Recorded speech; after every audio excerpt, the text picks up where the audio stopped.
Kita kan Nana? Disin ba? Disin? Nana, disin? Nana? Mana? Taraw Nana ba? Nana? Ilan kita dun kita ano ba? Ako boss.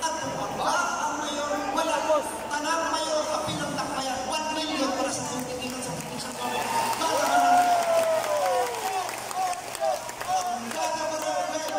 sa takbayan ipatagaan nato dili na 100,000.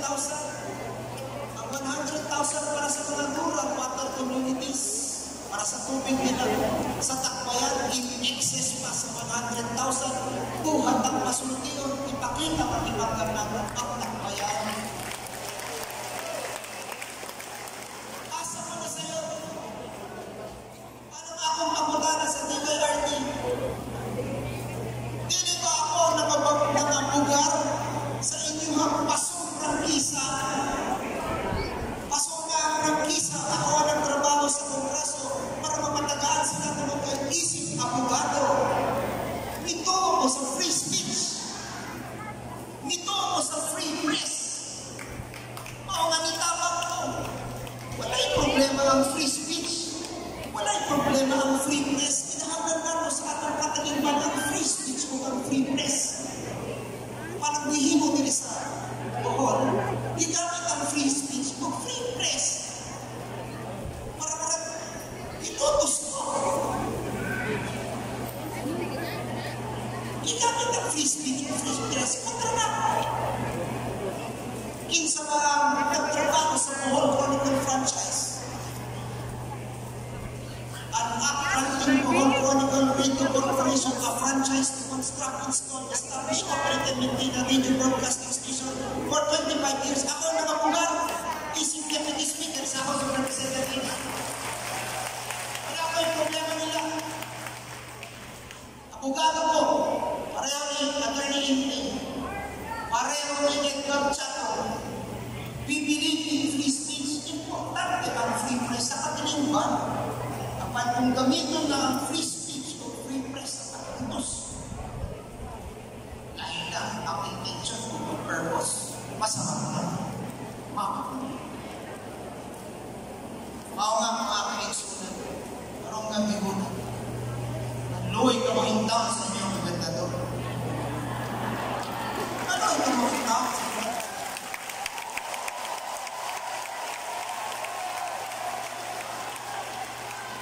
salapan ako mamako ng tao sa Bohol. Kinsa kanino makakuot ng asang mga tao. Kinsa kanino makakuot ng kinsa mahimong magdilikaran ninyo. Wala. Panako ng desisyon ko magpudyok din sa Bohol.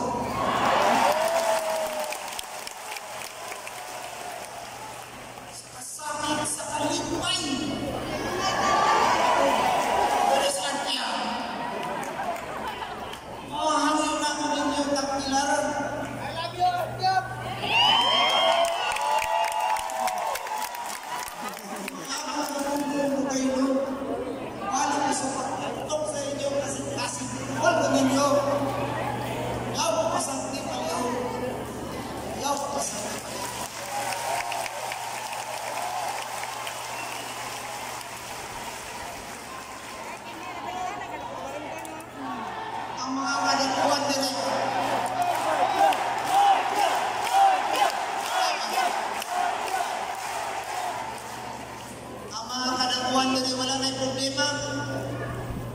Babayang 91% approval rating. Ako kabantahan nga taga. Nangita na pala. Sa survey, ipakita mo ang survey. Natagaan na ko 40. Wala pa. Ilig ba ginawa? Sa akong internal survey, 70% na si Jay. Wala. 200 lang. Edgar Chato. Lagi. Ano daw? Edgar Chato. Yari ako te. Ang tao na ba ang tao makapili sa politika ng Edgar Chato? Ano ba? Ulog.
Muna kaninyong tanan, congratulations! Kay ang positive 91% nga satisfactory rating ni Mayor Babayang tungod na kaninyong tanan.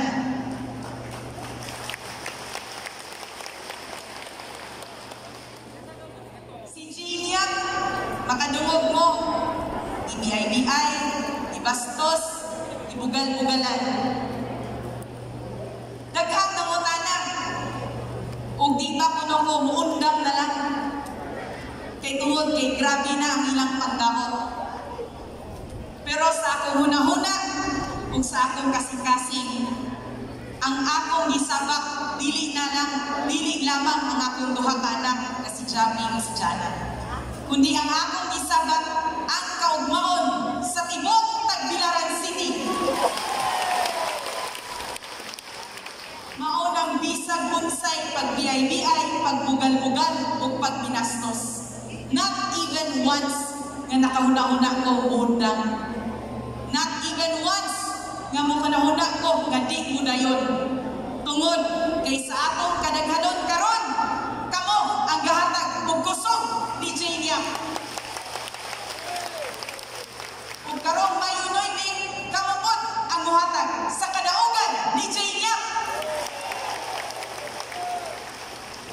Ngunang akong kinasingkasing hangyo kaninyong tanan, atong hugot nga suporta sa tibuok grupo sa Team Ascenso Amor ug sa Padayon Bolanon.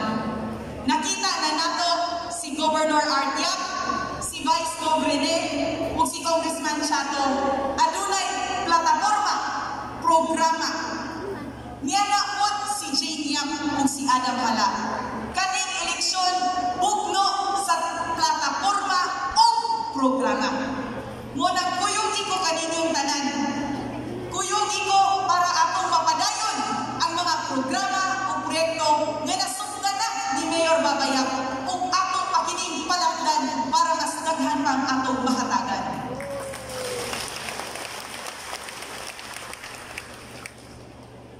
Hugot Bacosta, 12 days na lang, May 9 na. Sigurado ko nga magkadungol ang Mayo 9, magkadaghan pod ang mukamang ninyong tanan. Mauna sa atong listahan, kinahanglan sagrado yun kini. Sa atong mga gisakupan, kinahanglan i-double check, triple check, quadruple check yun nato ang ilang mga balay, kung aduna may tarpulin nato, ang ilang mga tingog kung naakaba sila nato. Ngunang sa remaining 12 days before May 9, akong hagit kaninyong tanan. Inyo man may gikuyugan ni Mayor Babayag. Sa hirap at ginhawa, kuyugi mi balik sa atong kadaugan sa Team Ascenso Pamor. Akong balikod ang akong kinasingkasing hangyo kaninyo. Way lain nga Vice Mayor nga gisaligan si Mayor Babayag, kundi ang atong batan-on nga abogado, Vice Mayor Attorney Adam Halak.